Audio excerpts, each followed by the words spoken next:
Bloody aeroplanes.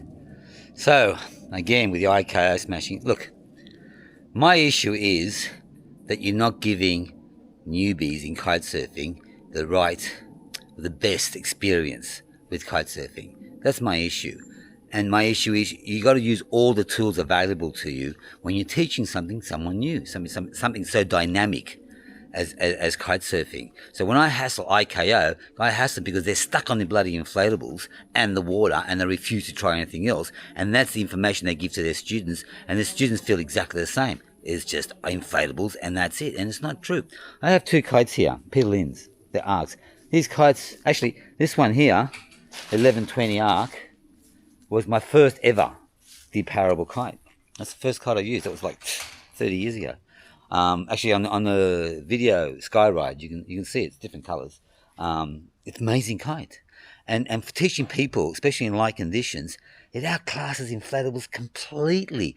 These kites auto zenith, which means is when you let go of the bar, the kite automatically goes to 12 o'clock and sits there quite comfortably. And they're very, very powerful in light winds and extremely easy to use. They self-relaunch out of the water. They do everything easily. Yet IKO, and pretty much everybody, has no idea they even exist, and the potential. It's so bad that they've stopped making these kites.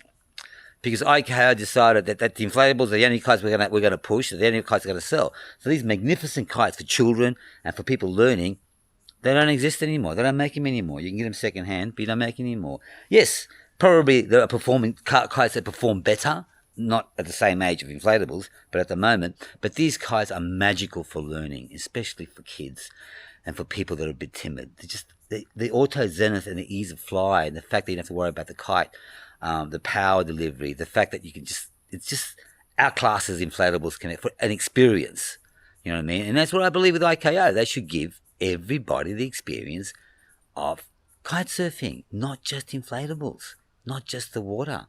So when you guys give me a hard time over, I'm bashing IKO, I'm bashing IKO because I have the experience of other kites to use. And I see that it's lacking. You see up here, Botany Bay, brand new person, first time flying a kite. They give them an hour of instructions, which is like blah, blah, blah, kite, blah, blah, blah, danger, blah, blah, self-release, blah, blah, blah, you're going to die. And they throw them in the water, in the deep water. And then they tell them to track up wind or to relaunch the kite or half an hour how to pump up the kite and set up the kite. Are you kidding me? Those lessons are the last lessons you do.